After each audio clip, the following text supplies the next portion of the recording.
अन्यत्र अनामनात् अपठनात् भवति उपसंहार तद्वत् तद्वत् एतयोः उपसंहार कर्तव्यः। तो इसलिए इनका अन्यत्र क्योंकि पाठ नहीं है, अपठनात् भवति उपसंहारः, तो जिसका कहीं अन्यत्र उपसंहार नहीं हुआ है तो उसको ले लेना चाहिए। तो कह रहे हैं इस प्रकार से तद्वत् एतयोः उपसंहार कर्तव्यः, इसलिए इनका उपसंहार कर लेना चाहिए। यतो ही एतौ धारण व्याप्ति धर्मौ, क्योंकि ये दोनों शब्द जो हैं ये धारण शक्ति वाले और व्याप्ति धारण धर्म वाले और व्याप्ति धर्म वाले हैं। समझ में आ रहा है ना? जैसे इसका एक उदाहरण दे रहे हैं, सहस्र शीर्षा पुरुष सहस्राक्ष सहस्रपात। तो ये जो है ऋग्वेद में भी आया और यजुर्वेद में भी आया। ऋग्वेद के 10:90 का पहला है और यजुर्वेद के 31 का पहला मंत्र है ये। तो यहाँ पर सहस्र शीर्षा पुरुष, अब ये कैसा वर्णन है? कोई पुरुष, सहस्त्र का मतलब वैसे तो 1000 होता है और यहाँ सहस्त्र का अर्थ क्या हो जाएगा? असंख्य, अनंत। तो ये कौन सी वृत्ति मानेंगे? लक्षणा वृत्ति। अभिधा में तो आएगा नहीं ये, तो लक्षणा वृत्ति से वर्णन है ये। तो सहस्र शीर्षा माने सिर किसका काम करता है? ज्ञान का। ज्ञान विज्ञान जितना भी हो सिर से ही होता है। तो उस ब्रह्म का ज्ञान कितना है? अनंत, असंख्य। असंख्य सिर, एक सिर में जितना ज्ञान हो सकता है उससे अनंत गुणा ज्यादा ज्ञान उस ब्रह्म में है। तो ये लक्षणा हो गई। सहस्र शीर्षा पुरुष, सहस्राक्ष, आंखें किसका काम करती हैं? देखने का। तो देख करके ही हमें ज्ञान होता है। तो वो हमें, जैसे एक व्यक्ति देख करके भला बुरा अपना सोच सकता है, ऐसे परमात्मा इस सृष्टि के बारे में अनंत गुणा देख सकता है और हमको जान सकता है। सहस्राक्ष, सहस्रपात, विश्वतः इसका अर्थ कर रहे हैं। सॉरी, ये तो था ऋग्वेद में भी था और यजुर्वेद में था। ऐसे ऋग्वेद में अलग से भी है इसका। यह है 10:82 का तीसरा मंत्र। विश्वतः चक्षुरुत विश्वतो मुखः, सब तरफ उसके चक्षु हैं। हाँ, ऊपर एक बच गया ना, सहस्रपात। सहस्रपात मतलब हजारों पैर वाला, अनंत असंख्य पैरों वाला। तो पैरों से क्या होती है? गति। तो जैसे कोई एक व्यक्ति अपने 2 पैरों से एक लिमिटेड गति कर सकता है, ऐसे वो अनंत अनंत पैरों से सब जगह गया हुआ है।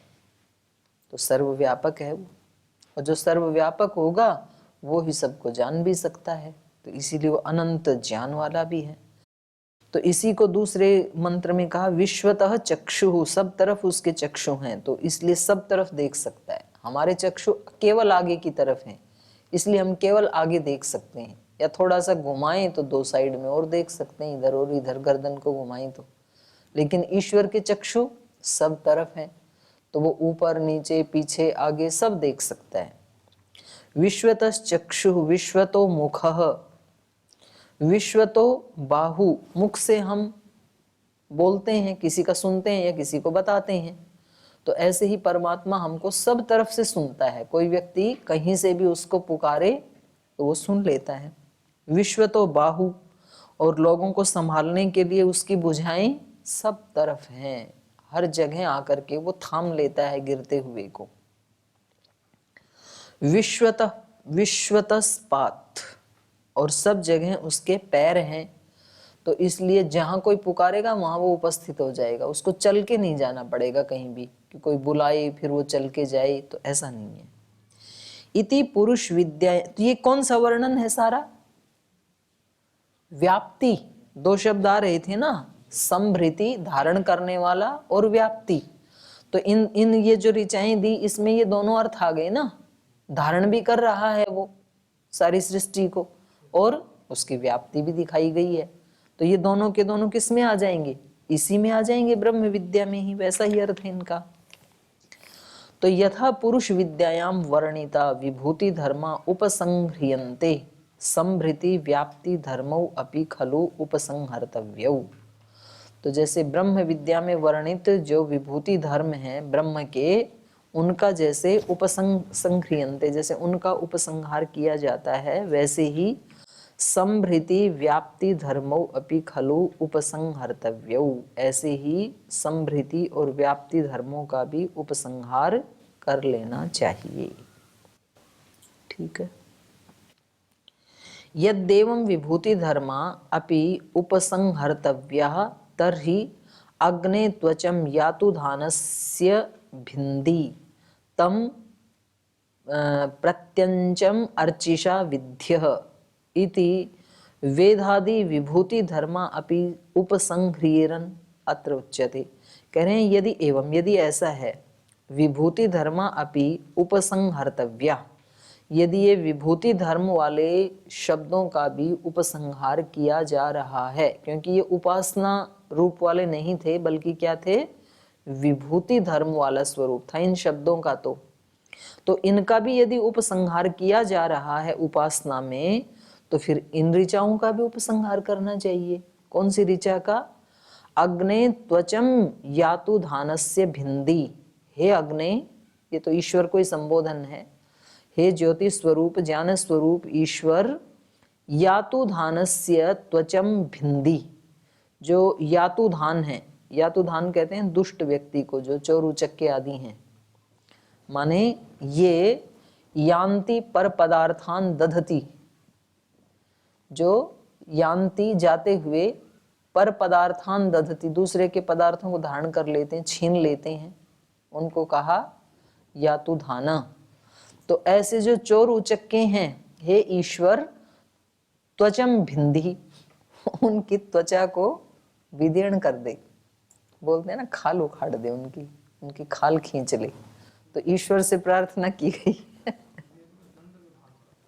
हाँ, वैदिक जो परंपरा है वो कठोर दंड की है, यद्यपि आजकल उसको जो है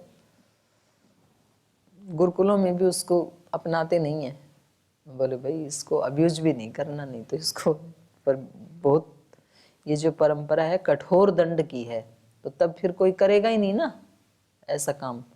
तो अब देखो ऋचा में ही कितने, जैसे खाल उखाड़े तो उसमें कितना दर्द होता है, तो कितना, मतलब ये कठोरतम दंड है ये।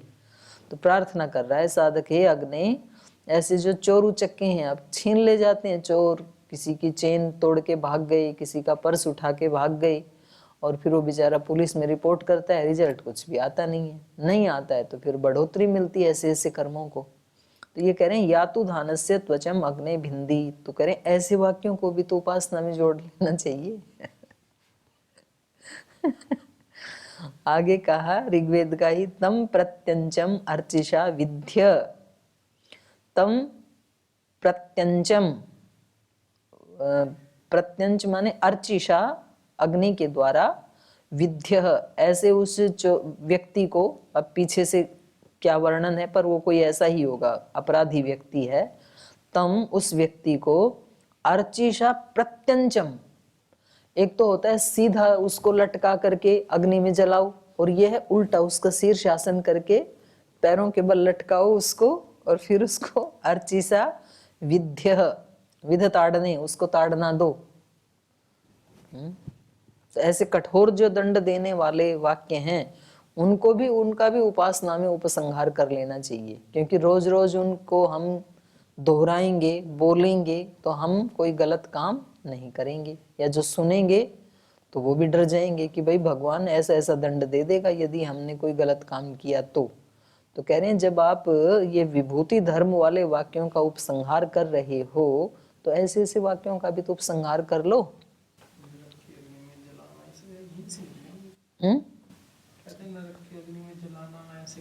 अब ये तो वेद के ही हैं, देखो ना, अर्चिषा प्रत्यंचम तम विद्य, तो वेद वाक्य है जो हमारे लिए परम प्रमाण है। तो वही कह रहा है कि अग्नि के द्वारा उसको उल्टा लटका करके ताड़ना दी जाए, अग्नि में जलाया जाए उसको। इति वेदादि विभूति धर्मा अपि उपसंह्रियेरन, तो ये वेद, वेद करना माने विदीर्ण करना, दंड देना, वेद आदि विभूति धर्मा, तो ऊपर जैसे ये विभूति धर्म थे, आदि दैविक, ऐसे ही ये वेद आदि विभूति धर्म जो जिन ऋचाओं में हैं उनका भी उपसंहार कर लेना चाहिए। अत्र उच्यते, तो अब इसका उत्तर दे रहे हैं। वेदाद्यर्थ भेदात, कह रहे नहीं, इनका उपसंहार नहीं किया जा सकता, क्योंकि इनका उपासना के अर्थ से भेद होने के कारण, उपासना में तो ईश्वर के कौन से गुणों को लिया जाता है? सौम्य गुणों को लिया जाता है, कृपा करने वाले गुणों को लिया जाता है, तो उनको लिया जाता है। ये मारकाट करने वाले, उखाड़ पछाड़ करने वालों को उपासना में नहीं लिया जा सकता है। तो अर्थ भेद के कारण, अर्थ भेदात वेदाद्य, वेदन भेदन, उपरा भिंदी, भिंदी मतलब विदीर्ण करना, और दूसरे ऋचा में क्या आया? विध्य, तो ये भेदन करना, भंजन करना। तो ये शब्द कैसे हैं? ये दूसरे हैं, इनके साथ मेल नहीं खाते हैं व्याप्ति आदि के साथ। इति वेदादि विभूति धर्मापि उपसंह्रेण अत्रोच्यते वेदाद्य अर्थ भेदात। वेदादि अर्थ भेदात पूर्वतः प्रकृतः नकारो अनुवर्तते। तो कह रहे हैं इस सूत्र में नकार की अनुवृत्ति आ रही है पहले से ही, पहले से मतलब 21 नंबर सूत्र से आ रही है ना।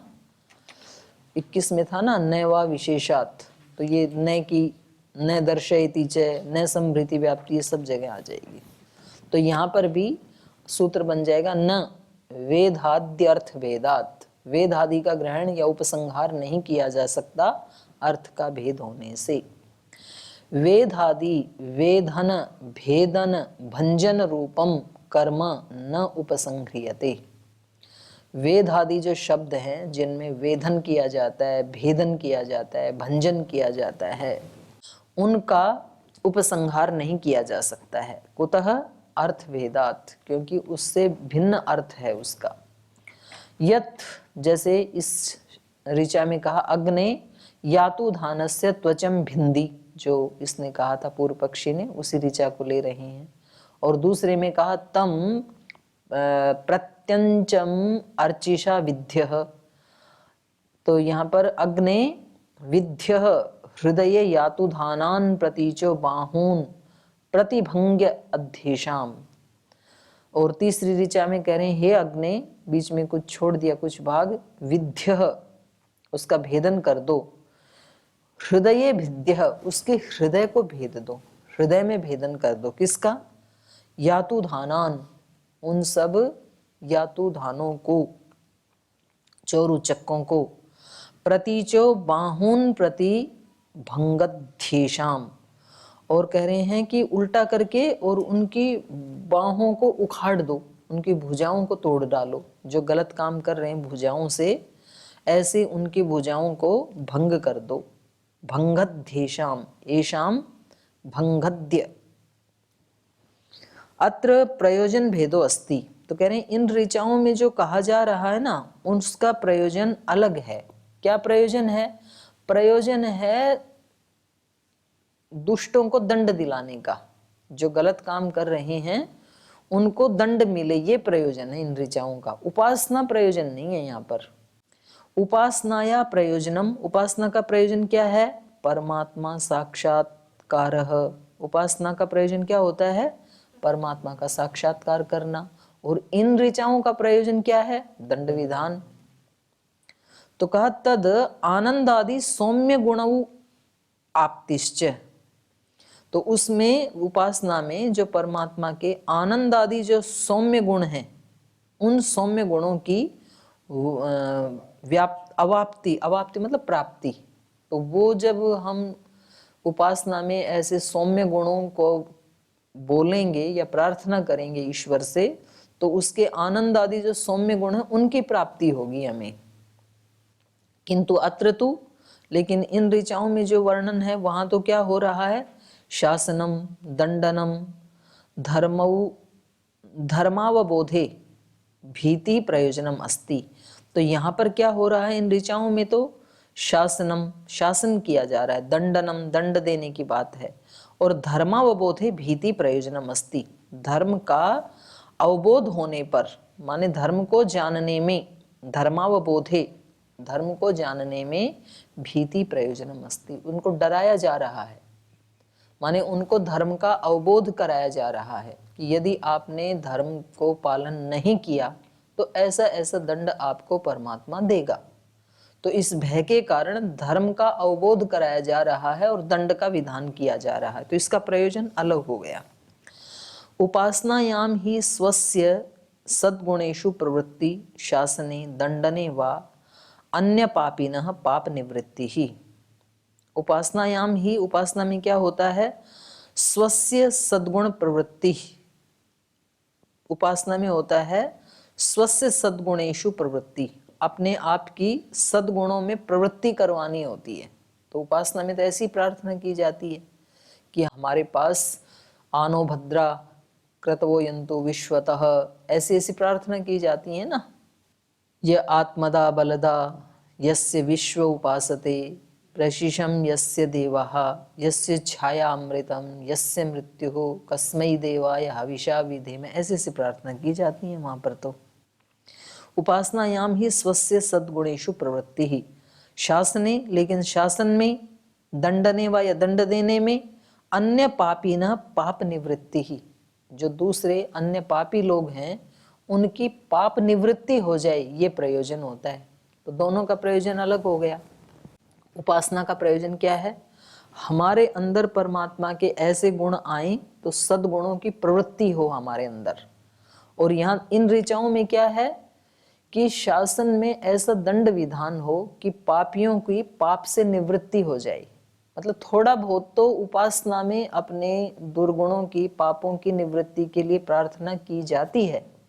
विश्वानि देव सवितर दुरितानि परासुव यद भद्रम तन्नः आसुव। तो यद्यपि थोड़ा थोड़ा तो होता है वहां पर वहां पर पाप की निवृत्ति हटाने का अंश बहुत कम होता है और सद्गुणों को प्राप्त करने वाला अंश बहुत ज्यादा होता है उपासना में। तो इसी को ही कह रहे हैं अगले सूत्र में, हानौ तु उपायन शब्द शेषत्वात् कुशा छंद स्तुत्योपगान वत तदुक्तम। हानौ, हानौ का मतलब है अवगुणों की हानि। हानौ तु उपायन शब्द शेषत्वात्, यद्यपि वहां पर हानि की बात भी होती है, दुरितों को हटाने की, दुरितों की हानि करने की बात भी उपासना में होती है, लेकिन वो कैसे होती है, शब्द शेषत्वात्। जैसे पीछे था ना शब्द विधि, शेष विधि कि मुख्य विधान और उसके साथ फिर शेष विधि, तो ऐसे मतलब थोड़ा सा आता है ये उपासना में। हानौ तु उपायन शब्द, उपायन मतलब प्राप्ति, ज्यादा तो प्राप्ति या लाभ की बात होती है। और हानौ तु उपायन शब्द शेषत्वात्, उस लाभ से या प्राप्ति से जो शेष विधि बच गई वो उतना दुरित को हटाने की या दुरितों का हान करने की बात होती है उपासना में। एक तो हो गई मुख्य विधि, एक हो गई शेष विधि। तो मुख्य विधि क्या है यहाँ पर, उपायन। उपायन मतलब प्राप्ति, लाभ।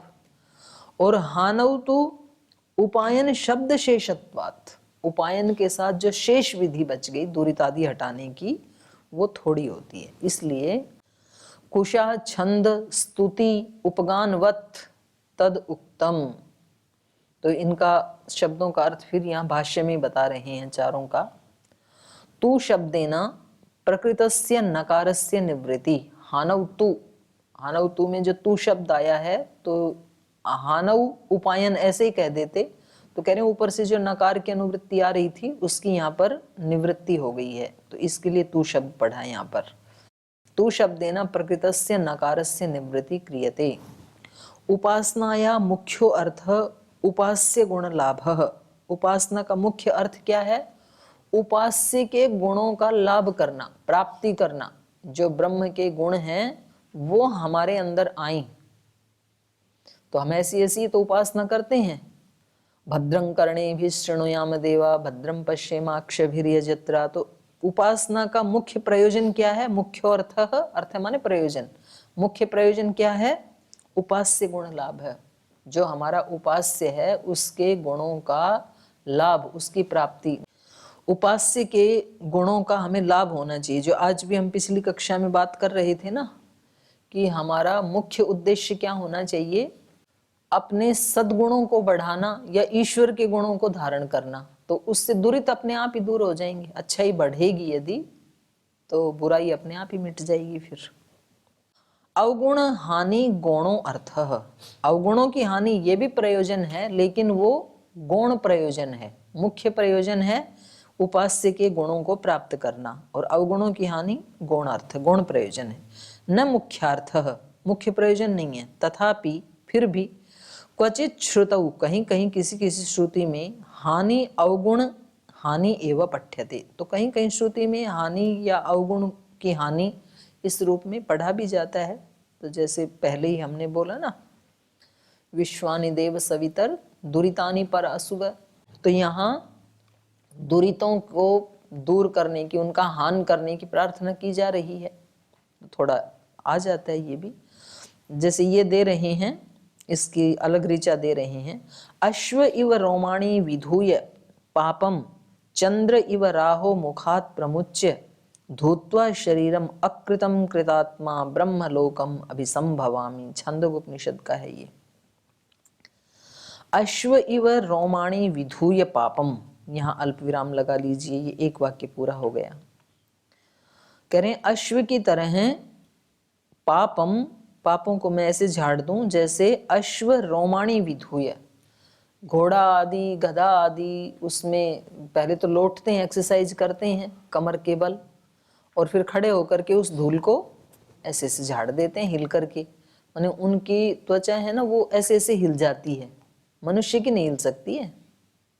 आप हिलाना चाहें तो बाद में प्रैक्टिस करके देख लेना, तो आप मतलब सारे तो हिल सकते हो, ऐसे पूरा पूरा शरीर तो हिल सकता है, लेकिन केवल उनकी त्वचा, जैसे उनको कोई मच्छर काटे या उनको कोई ऐसे कंकर मारे तो उनकी हिला ऐसे हिलती है ना उनकी त्वचा, तो ये उनमें एक खास, हाँ तो आपने ध्यान नहीं दिया, तो आप जाके गौशाला में किसी गाय के एक कंकर मार के देखना, तो उनके अंदर ही एक क्षमता है, मनुष्य में नहीं है। अलग अलग प्राणी को अलग अलग क्षमता दी है भगवान ने। आप नहीं है ऐसे धूल को ऐसे उनकी तरह झाड़ सकते, आप तो हाथ को तो ऐसे ऐसे झाड़ सकते हो, पर केवल त्वचा को हिला करके धूल झाड़ दो, ये क्षमता हमारे पास नहीं है, ये इनमें है। लेकिन अश्व इव, तो ये गधे घोड़े आदि ऐसे लोट पलोट मार के और फिर खड़े होकर के थोड़ा अपनी त्वचा को ऐसे हिलाते हैं और वो सारी धूल झड़ जाती है। तो कम प्रयास से दुरित को हटा दिया उन्होंने। मतलब यदि दुरित को हटाना इतना सरल हो जाए हमारे लिए, जैसे कि घोड़ा हिल करके अपने धूल को झाड़ देता है, ऐसे ही मैं अपने दुरितों को झाड़ सकूं, माने आसानी से मैं उनको हटा सकूं। क्योंकि व्यक्ति तो कहता है ना जी छूटते ही नहीं है, क्या करें। तो वो यहाँ प्रार्थना की है, अश्व इव रोमाणी विधूय पापम, तो ऐसे ही मैं पापम विधूय, पापों को धो करके, पापों को झाड़ करके। और दूसरी बात कही, चंद्र इव राहो मुखात प्रमुच्य, जैसे चंद्रमा राहु के मुख से छूट जाता है। जैसे कल था ना चंद्र ग्रहण, तो ऐसे माना जाता है कि भाई राहु ने ग्रस लिया चंद्रमा को, वो उसके मुंह में आ गया, अब वो छोड़ेगा तब छोड़ेगा, तब वो जब छोड़ता है तो चमकने लगता है चंद्रमा। तो राहु क्या है, राहु है पृथ्वी की छाया, पृथ्वी की छाया तो चंद्र पे पड़ जाती है, तो जब वो छांव पड़ जाती है तो वो फिर दिखता नहीं है, काला हो जाता है। फिर थोड़ी देर में वो थोड़ी इधर उधर आती है पृथ्वी, छांव हटती है, तो उसी का नाम राहु है, उस छाया का नाम ही। तो उसमें कोई ज्यादा चंद्रमा को प्रयास नहीं करना पड़ता, वो घूमते घूमते थोड़ी देर में अपने आप पृथ्वी इधर उधर होती है, चमकने लगता है। तो कह रहे हैं जैसे चंद्रमा राहु के मुख से छूट जाता है, जैसे अश्व आदि अपने रोम को झाड़ लेते हैं, ऐसे ही पापम विधूय, पाप को झाड़ करके, धूत्वा, इन सब को दोषों को धो करके झाड़ करके, शरीरम अकृतम कृतात्मा, अकृतम शरीरम, वो मेरे शरीर में ना रहें। अपने शरीर को मैं कैसा कर लूं, दोष रहित, पाप रहित, और ऐसा करके कृतात्मा, मैं कैसी आत्मा बन जाऊं, कृतकृत्य आत्मा, माने जो करना था वो मैंने कर लिया है। ऐसे करके ब्रह्मलोकम अभिसंभवामि, ब्रह्मलोक को मैं प्राप्त करूं, ब्रह्मलोक में उत्पन्न हूं अर्थात ब्रह्मलोक को प्राप्त करूं। तो ये जो प्रार्थना है इसमें जो मुख्य प्रयोजन है वो तो है ब्रह्मलोक की प्राप्ति, ब्रह्म के गुणों को धारण करना, और गौण प्रयोजन है वो है दुरितों की हानि। और उन वो कैसे हो जाए, मेरी अल्प प्रयास से। जैसे घोड़ा धूल को झाड़ देता है, ऐसे मैं एक बार निर्णय कर लूं कि ये नहीं करना, मतलब नहीं करना, तो ऐसे झाड़ के मैं इससे मुख, जैसे चंद्रमा राहु के मुख से छूट जाता है, जैसे अश्व अपनी धूल को झाड़ देता है, ऐसे इनसे छुट करके ब्रह्मलोकम अभिसंभवामि, कृतात्मा कृतकृत्य आत्मा होकर के ब्रह्मलोक को प्राप्त करूं, उसमें उत्पन्न हो जाऊं। अत्र हानि श्रुतौ यद्यपि उपासनाया मुख्यार्थात् भेदो अस्ति। यहाँ पर हानि श्रुतौ माने हानि श्रुति में, यद्यपि उपासनाया मुख्यार्थात् भेदो अस्ति, उपासना का जो मुख्य अर्थ है उससे यहाँ पर भेद है, क्योंकि हानि को भी हटाने की बात, दोषों को हटाने की बात भी है यहाँ पर। मुख्य अर्थात भेदो अस्ति, तथापि हानौ, हानौ को कहा क्षय, दोषों के क्षय हो जाने पर खलु उपायन शब्द शेषत्वम लाभस्य अंगत्वम। यद्यपि यहाँ पर क्षय की हानि की बात कही है, लेकिन ये दोनों क्या हैं, उपायन शब्द के शेषत्वम, मुख्य तो यहाँ पर यही है, ब्रह्मलोकम अभिसंभवामि, ब्रह्मलोक की प्राप्ति, तो प्राप्ति ही मुख्य है यहाँ पर। ये जो क्षय है, हानि है, ये तो इस शब्द के साथ शेषत्वम, जो सूत्र में कहा ना, उपायन शब्द शेषत्वात्, उपायन शब्द के साथ शेष विधि की तरह से जुड़ा हुआ है ये तो। माने लाभस्य अंगत्वम, मुख्य तो लाभ है, ब्रह्म लोक का लाभ, और ये क्या है उस लाभ का, अंगत्वम। अंगत्वम माने साहचर्यम, लाभ साहचर्यम, लाभ तो होगा लेकिन लाभ के साथ साथ गुणों का भी हानि हो जाएगी, ये साहचर्य है। लाभ सानिध्यम खलु अनिवार्यम अस्ति। अब यहाँ इस ऋचा में लाभ का सानिध्य होना, लाभ का मिलना, ये अनिवार्य है। तस्मात् तत्र हानि श्रुतौ न केवलम हानिरेव मंतव्या। तो ये जो हानि श्रुति वाली जो ऋचाएं हैं, इनमें केवल हानि की बात कही गई है, क्षय की बात कही है, दुरितों की, ऐसा ही नहीं मानना चाहिए। किंतु उपायनस्य उपगमनस्य, उसी को खोला प्राप्तेः, उसी को खोला लाभस्य उपसंहारः, यहाँ लाभ का उपसंहार किया गया है, मुख्य बात है यहाँ लाभ की। उपसंहार स्थानम अस्ति, उपसंहार का स्थान है मुख्य रूप से यहाँ पर। गुण लाभस्य अवगुण हान पूर्वकत्वात्, गुण का लाभ हो रहा है, ईश्वर के ब्रह्म के गुणों का लाभ हो रहा है, कैसे, अवगुण हान पूर्वकत्वात्, अवगुणों की हानि पूर्वक उपलब्धि ब्रह्म के गुणों की हो रही है। तस्मात् तत्र परमात्म गुणानाम उपसंहारः कर्तव्य अन्य श्रुतितः। तो इसलिए कह रहे हैं तस्मात् तत्र, उपासना में परमात्म गुणानाम उपसंहार कर्तव्य, परमात्मा के जो ऐसे गुण हैं जो लाभ प्राप्ति करवाते हैं उनका ही उपसंहार करना चाहिए। अन्य श्रुतितः, श्रुति से भिन्न, श्रुति से भिन्न कहीं स्मृति का लेना भी है मान लो, तो उसमें इन्होंने कहा ना फिर भाई ये भिद्य विद्य इन शब्दों को भी ले लो, तो बोले नहीं, उनको नहीं लिया जा सकता, केवल जो ऊपर आए थे संभृति व्याप्ति, उनका ही उपसंहार केवल किया जा सकता है। तो आज यहीं तक रखते हैं, फिर ये जो 4 शब्द हैं इनका फिर अगले पाठ में चर्चा करेंगे।